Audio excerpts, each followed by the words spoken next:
Welcome back. I'm Megan from Honey We're Home, and I'm here at Memorial Hermann for Breast Cancer Awareness Month, and we're here for another Facebook Live. Thank you so much for submitting your questions. We're going to get to all of those today.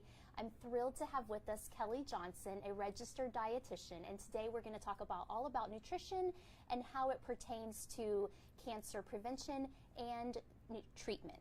So Kelly, thank you so much for being here. I know that our readers and listeners on Facebook are so excited to have you because they're passionate about nutrition and they're excited to learn as much as we can. So thank you for being here. Yeah, sure. Awesome. Thank you for inviting me. Yeah. Can you tell us, before we get kind of into all the meat of the discussion, so to speak, tell me about what you do in your practice here at Memorial Hermann. Sure. So basically there's two types of dietitians. There is an inpatient dietitian, or two types that work, in a hospital setting. Sure. There's the inpatient and then there's the outpatient. So the inpatient is going to go in if you're really sick. They're going to go into your hospital room and they're going to take care of you there. They're going to work with your doctor about tube feeding. Maybe if you're malnourished, they're going to encourage you to eat a little bit more. An outpatient is more when people are coming in for treatment from the outside. They come in. A lot of times I work one-on-one with people. There's a little bit of counseling involved, and we get to work on small, achievable goals to meet your nutrition needs. Okay, so the nutrition component is part of the whole well-being, caring package that goes along with the doctors and all of that. It's like one part of it. Is that right? Absolutely. We're definitely part of that medical team because nutrition has so much to do with our bodies and the way that we interact with our, treatments and the way that we interact with just, the daily world. So. Okay, that's great. We did our Facebook Live last week with Dr. Cairo, and she talked about alcohol, and that was a really hot topic that everyone was so interested in. I wanted to get your take on this from the dietitian's perspective. Now, she said that as far as our diet goes, I believe it was 2.5 glasses of wine per week, and we were realizing that's really not that much. Can you speak to that and let us know, is that what you recommend as well, and from your perspective, the role in the body, and tell us about that. Sure, yeah. So alcohol is always an extremely hot topic, and it's something that, I'll hop around to different areas. So I'll hop around to cardiovascular patients and cancer patients as well. And so everyone has that question, like, is it okay? Do I do red wine? Can I just have a little bit? So there's kind of two lines of thinking when you're talking about cardiovascular, when you're talking about heart disease. There's some small evidence that light drinking, and what they define as light is 1 drink per day or less for women, and 2 or less for men per day. And we'll show you what... what is 1 glass mean, or 1 drink? Can you show us? So sadly, I know the number, right? So for wine, it's 5 ounces. 5 ounces, For beer, it's 12. So that's Okay. a can or a bottle. And for a alcoholic beverage, I guess, it would be a 1.5 ounces. Is that what you brought here, 5 ounces? Yes. So I went home, and I thought I knew what 5 ounces looks like, because you can kind of, divide by the wine bottle. But I brought my favorite wine glass here. Oh my goodness. And it's shockingly It's small. shockingly amount. small. This is, Am I right? calling it rosé, but this is just Boost. But it is, yes, not that much. This is 1 serving, and then, a little bit more would be what, would be not recommended to do, but no more than that for men. And you go to a restaurant, your glass is going to be filled Oh, up to here, absolutely. so you're already at the week max. Right, and I will say that this is a pretty fat glass. Right, if you got a white wine, it would come up a little bit further because the glass is smaller. So it might look. Maybe you should get a taller glass. Drink out of a champagne glass. Right, that might right. Make you and then feel you better. kind of trick yourself into thinking you're getting more when maybe you're not. Yeah, absolutely. But is it okay for people who are undergoing cancer treatment to drink wine, or do you recommend that they stay away from it during that time? Because that's important to know. Sure. So I would say that there's a couple of different lines of research. I've seen everything from no tolerance. Every drink is not a good drink in terms of cancer. So that's why it's a little different as heart disease. They're a little more lenient about that. In terms of cancer, I've seen absolutely not. I've seen less than, the same as 1 drink per day or less for women, 2 a day for men. And I've seen something more along the middle grounds, which is what you were talking about earlier, the less than 3 glasses of wine per week. So obviously with treatment, during treatment, you want to talk to your doctor, you want to talk to your medical team, because something might be interacting with, if you're on chemotherapy or something, that would definitely be a question. Before or after treatment, I would say middle of the road would be, you know, less than 3 drinks per week, 3 servings. Yes, servings. So. Okay, and that's important to keep in mind. Yeah. And then we got a lot of questions about specific kinds of food and how it pertains to cancer and if there's a risk. And so we kind of wanted to take this opportunity with you to clear some of those up. Like, one of the main questions we got was about processed meats. I mean, I know a lot of families use those for convenience, for sandwiches, for their kids' lunches and things like that. So can you first tell me what exactly is processed meat? Like, I'm thinking cold cuts, deli meats, things like that. And is that linked to cancer? Is it a risk? Is it safe? What do you say about that? So yes, processed meats is a hot topic, and I'll kind of go through whether or not it's, you know, safe or not, how dangerous is it. I would say processed meats is right along what you were saying, deli meats, sausages, bacon, hot dogs. Bacon. Bacon's in there, sadly. It's anything that is, you know, cured, smoked, nitrates added, anything that's altered from its original form. So, you know, if you stick a chicken in and roast it, that's not a processed meat. If you find some chicken and you smoke it and you cure it and you salt it and whatever and then you sell it, then that would be, you know, a processed meat. The ones that a lot of the studies are on red processed meats, so your salami, your pepperoni. Prosciutto? Your prosciutto, okay. Yes. So those are going to be your processed meats. And the reason why this has kind of come into attention is because a few years ago, the IARC came out with a couple of statements. And IRAC is? The Institute. Research? Yes, research, cancer research. Okay. And it's a it's international. Okay. International Cancer Research. That's the I in there. Okay, so. got it. Somebody important. Somebody important. Who's Internationally, there's a bunch of experts that come together. They look at all the research and they make a statement. Okay? Got it. And so they said 2 things. First, they put processed meats in that group 1 carcinogen.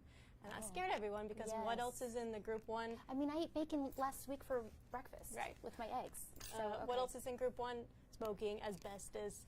Like, there's a lot of scary things in there. And the other thing that they said was that for every 50 grams of processed meats that you eat, you have an 18% greater risk of colorectal cancer specifically. Okay. So that scared people too. Okay. But it's not as scary as we actually think it is, right? Yes. What's the bottom line on it then? Yeah. What would you recommend, or what's kind of the takeaway? Is there like servings per week that you should stay under or something like that? So I would say the 50 grams, if you're looking at that statement, 50 grams is about 2 ounces. Per week? 2 ounces, and the statement they made was that 2 ounces every day increases your risk by 18%. Okay. But it doesn't mean, whenever people heard that, they thought, okay, that means if I eat processed meats, that means I have a 1 in 5 chance of getting colorectal cancer. But that's not actually what that means. Actually, what that means is that it's a relative risk. So the relative risk is higher, not the absolute risk. So if you put that percentage as smoking, that would be a 1900%. So if you hear someone saying, oh, eating a piece of bacon is like smoking a cigarette, it's not the same thing. They're not as dangerous. So we can all breathe a big sigh of relief that we can eat some processed meats as special occasions, every now and then, you know, as a treat. But we don't, I would say personally, I try not to eat them on a regular basis. And I try to reduce them in my everyday diet. But also knowing that they're not as scary as the statements make them seem. But they are something that personally I reduce and that I would recommend, you know, everyone to be reducing. So if somebody sends their child to school with like a ham sandwich every day from the deli, would you say we should start switching that up? So that's something to look at. It is something, again, that risk is the increased bump, while true, is very small. So that's not something that we're going to go around blaming ourselves for, or saying it's a very small bump. But sure, finding an alternative for that deli meat sandwich Maybe you could find some roasted chicken at the deli and watch them cut it. Maybe you could switch it to peanut butter and jelly. I like that because then you have some alternatives and things that are you can replace it with just as easily. Yeah. So there's definitely things you can do. There's definitely even convenient things to do. But I would say where the research stands now, I would personally be decreasing those processed meats. Okay. So along those lines, another thing we have a lot of questions about is like the artificial sweeteners. So I'm guilty. I like a half a Splenda in my iced tea. And I don't know why it's a half. It's just like the perfect sweetness or something. Tell me, is that terrible? Should we all be cutting out all of the artificial sweeteners altogether? And then, sugar is the next thing to talk about. So put us at ease. Let's hear the real truth about the artificial sweeteners. Okay, and so sugar. the sweeteners is much less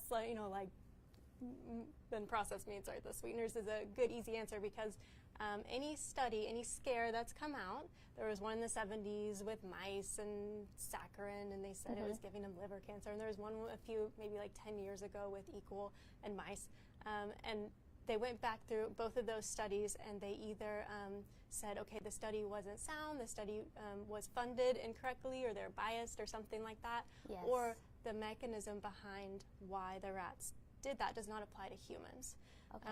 Or it was just like way too much sweetener, like they were giving them like their body's weight in sweetener, which we would never. You're half a packet. Yes, not gonna be half a packet per iced tea. Right. Yes. So no, there's no evidence to support that those sweeteners increase your risk of cancer. But I would say, for me personally, I do try and decrease both sweeteners and added sugars, just because it's moving more towards that whole natural, plant-based, unprocessed food. So is there any evidence? No. Are you safe doing a half packet? Sure, right? Okay, according to the studies. But am I trying to decrease the both of them? Sure. Okay. Yeah. That's good to know. Okay, I want to continue, and we've got a lot of questions also about soy intake as it relates to breast cancer, and specifically with regard to like reoccurrences. So can you speak to the soy issue? Sure. That is a question that as soon as I started doing outpatient, especially cancer, I got early and often. That's a question that a lot of women with breast cancer have questions about. So what happens in soy is it has a small little compound in it called an isoflavone, and basically it kind of mimics estrogen. So that's why they did one study, and they were supplementing women with these high-dose isoflavones, and they found that it was increasing their risk of either getting it or recurrence or something along those lines. So that's what scared people, right? Yes. And then they went back through and they said, okay, is this true in populations? Do more people who eat soy have more chances of getting breast cancer or reoccurrence? And when you look at those studies, you do have to look at, most of the time, an Asian population, because they're eating a moderate amount of soy regularly. So a lot of the research is based on that. And they've seen that if it's a whole soy food product, like tofu, edamame, those little soybeans, soy milk, that a serving per day, even with the isoflavones, is not going to affect breast cancer or the reoccurrence rate. It's a different story. You don't want to be supplementing with soy, and you might want to be watching out for processed soy foods. So do you mean you don't want to use the soy protein powders? So that's a good question. And that would be along those same lines. Okay. So it might be something to look at if you do have breast cancer, or you have it in your family or something. But that's a good question.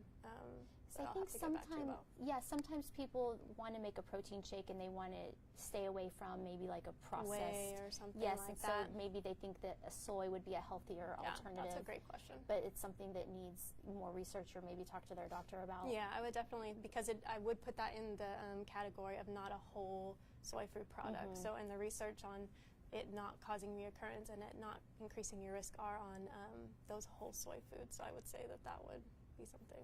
Okay, that's good to know. Yeah. Organic. That is a really big topic too, because you know, we hear a lot about that we should be buying organic fruits and vegetables and that they're safer, and I would like to get your take on, is that true? And if so, which foods is it important to spend the money on buying organically, and which ones it is okay not to? Mm-hmm.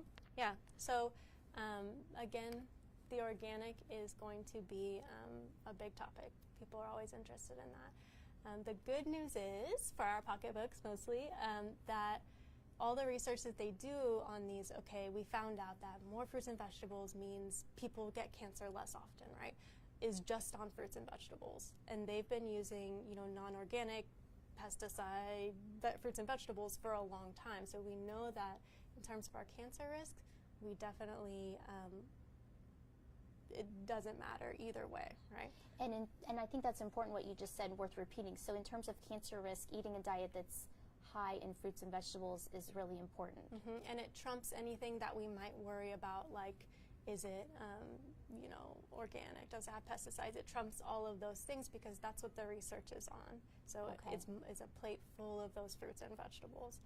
And you know what? I think this is a perfect time as we're talking about that, and you actually brought a plate, which I think is fantastic. Yeah. This kind of reminds me of my toddler's plate. There you go. Has like the dividers on it.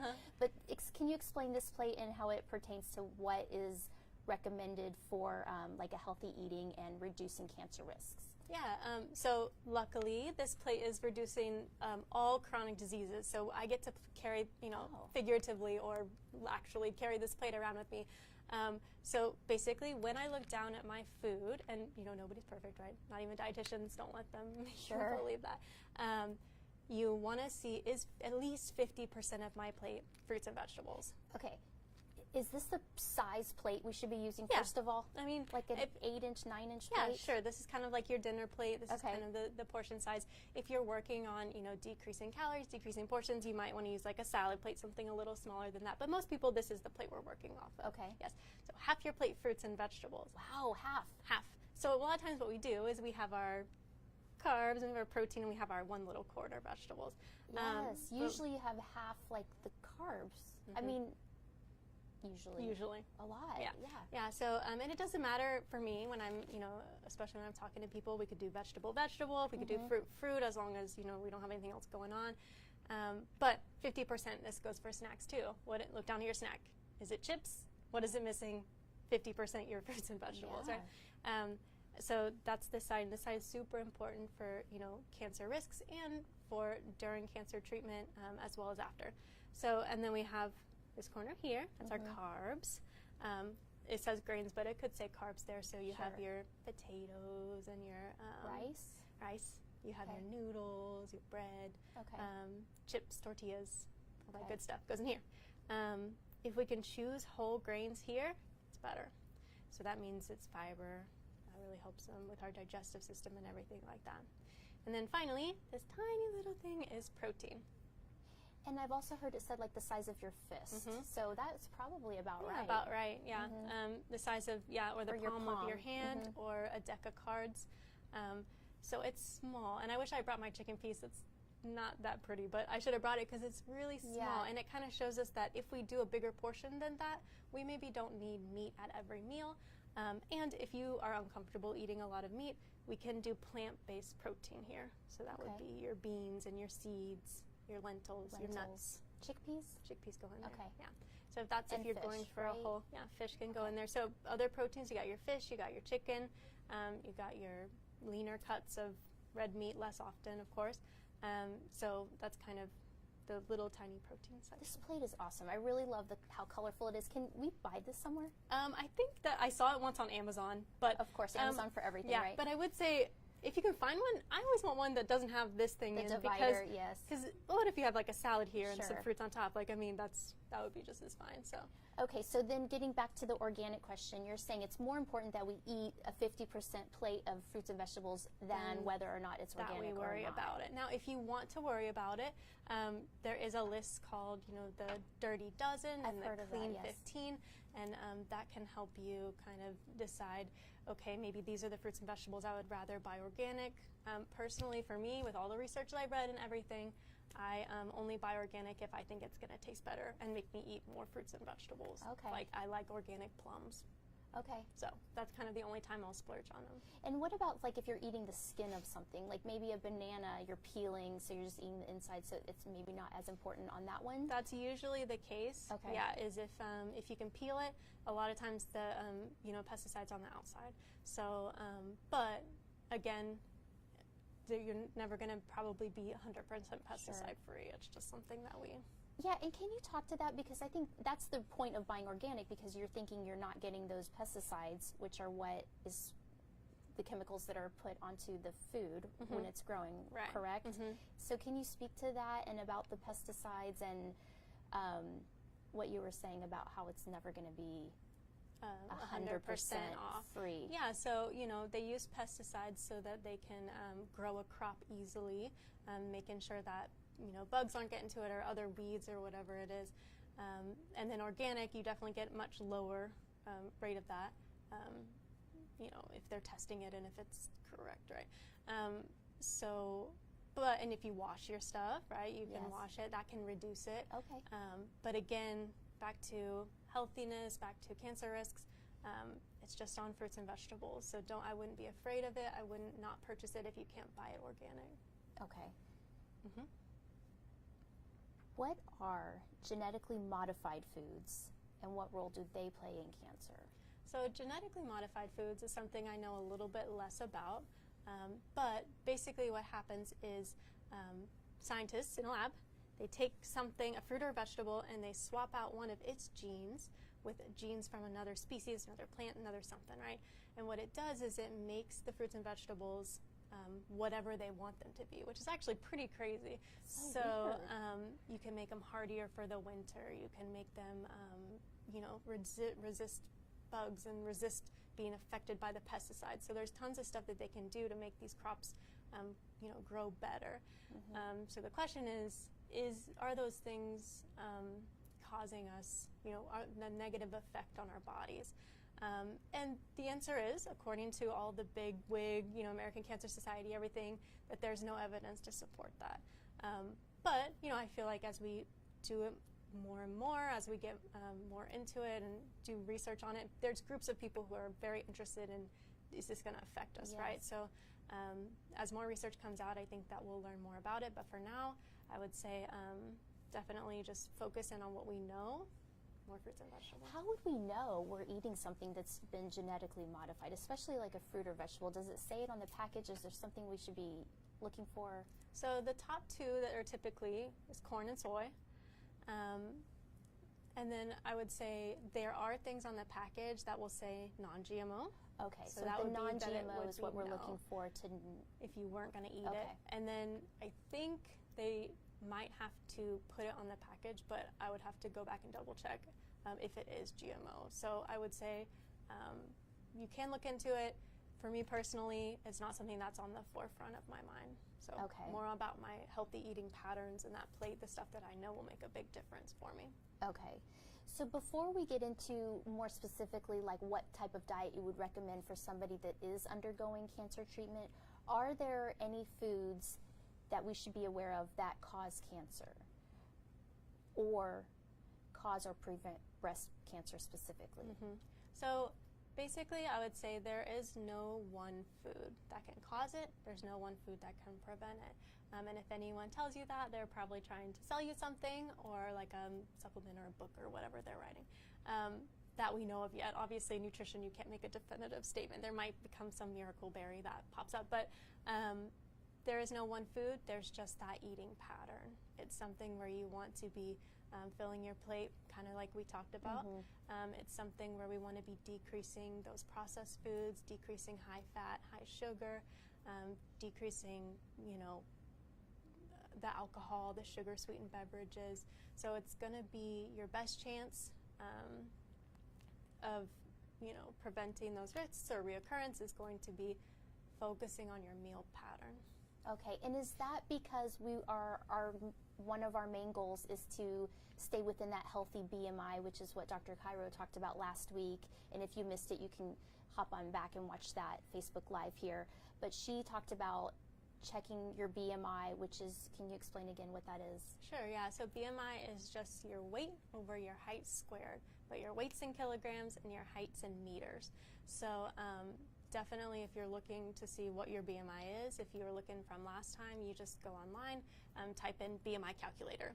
You put in, and they'll let you do it in like inches and feet and pounds, because and it's we're not probably gonna, free. Oh, it's free, yeah. Okay. Yes, and you can see where that lies. And I would say yes, that is why you want. That's one of the strongest reasons why you want to be setting up that healthy meal pattern, is to be at your healthiest body weight and to be, working to get your BMI, under 30, and then a healthy BMI is between 18.5 and 24.9, so between 18 and 25, essentially. I feel like we're gonna all, after we watch this, we're gonna get on like free BMI calculator and see where we fall, and then check it out. The good news is that even if you are not quite at your healthiest body weight yet, and you're kind of on that journey to find it, that just eating more fruits and vegetables decreases your risks of these chronic diseases. So yeah, anything that you can be doing is going to be helpful for that. So. Okay, that's good to know, because we can all be increasing our fruits and vegetables. Exactly, yeah. Okay. Okay, so if someone is undergoing cancer treatment, what kind of diet would you recommend specifically to your breast cancer patients?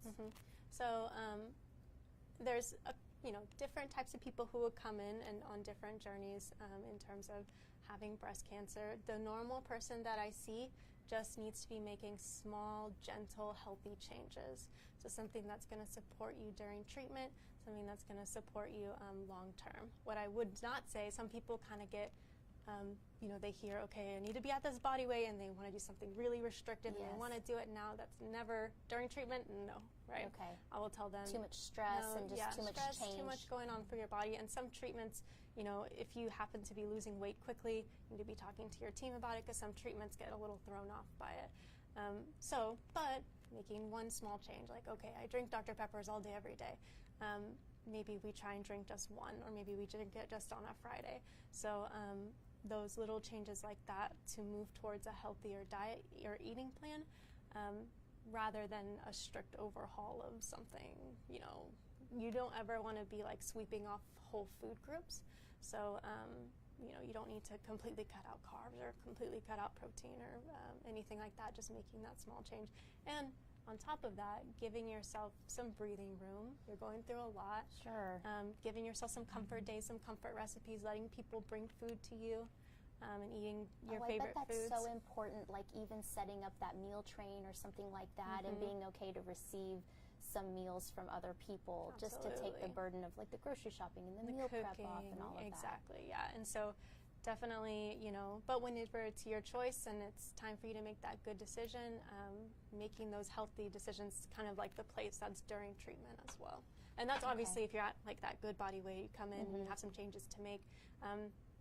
Obviously, if you come in underweight, malnourished or something, that's a whole different route, and you would talk to your doctor or your dietitian about that. Okay. What about when people are experiencing nausea and or constipation? Is there something that you recommend that they eat or avoid to kind of help with those symptoms? I know, my dad went through chemotherapy with his cancer treatment, and it affects people in a lot of different ways, but is there something people can do with their diet to help those symptoms? Yeah, so that's definitely something that we'll talk about here at the Cancer Center if people come in and they have questions for a dietitian. Nausea is a really common one. Most of the time it's a treatment side effect. So there's definitely a few things that you can do. Small, frequent meals instead of big meals. Making sure that you're not doing anything that's got too much of a smell or too spicy or greasy. So those are all things that can help with that. Sipping on calorie-containing fluids, that would be one time when I would be like, yes, go ahead and sip on those calorie-containing fluids, especially if you're having difficulty getting enough calories and protein in. Yes. So all those things, and also figuring out what's causing it. So that might be something to talk to your team about, because you might be able to do something that's not nutrition related, like maybe you're taking a medication on an empty stomach and it's making you worse, and maybe you could. So there's a lot of different things that we'll talk about that go into it. That might be, medical team, could be nutrition related that could help you. So, and then I know that too, a lot of people that are undergoing cancer treatment, sometimes they have trouble eating, like maybe their appetite isn't there, or they just feel like they can't stomach it, and then the caregivers are concerned because they're thinking, you need to be eating. And so in that kind of situation, what would you recommend? Sure, yeah, that is definitely the thing about the caregiver is they love the person undergoing treatment, and they want to help as much as they can. And so a lot of times they feel helpless, right? Because they have to watch someone they love go through something by themselves, Right. So they want to be as supportive as possible. And food is one thing that they can be a part of.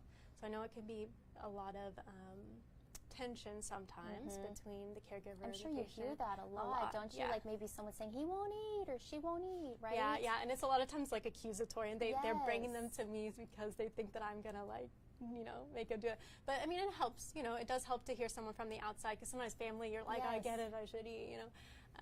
But I would say the best thing the caregiver can do is be supportive, encouraging, but not necessarily too nagging. Another thing is to kind of become your person's detective, become that advocate. Go in and say, hey, why aren't you eating? Like, we care about you. Is it something that we can help with? And it could be a lot of different things. It could be, their just stomach hurts, or they don't have an appetite, or they're just sad. And so focusing on the exact problem that it is, making a small goal, like, okay, I know you don't want to eat, but here's this little protein shake. We can just treat this as part of your treatment, right? This is like your medicine. Could you think of it like that? And if they're willing to, that might be a nice way to kind of change the relationship, both with the caregiver and the person, and also their relationship with food, because you don't want it to be like too nitpicky or naggy, so that food is a warm, welcoming situation. Right. And I feel like, maybe if the person that's undergoing the treatment only wants to eat one thing, and that's what they feel like they can eat, maybe is that better than trying to push what the caregiver feels like they want them to have? Sure, and obviously it'll depend on your goals of treatment and where things are going. But yeah, if they want to eat something, provide it for them, and keep providing other things. Take them to the doctor, the dietitian, if it's getting scary, if the weight's dropping, if they're maybe not getting all of their micronutrient needs, their vitamins and minerals. So that's definitely something to talk to the team about. But definitely being supportive and encouraging, but like easing off sometimes, just a little bit. Yeah, it's a delicate balance. It is, isn't yes. it? Okay.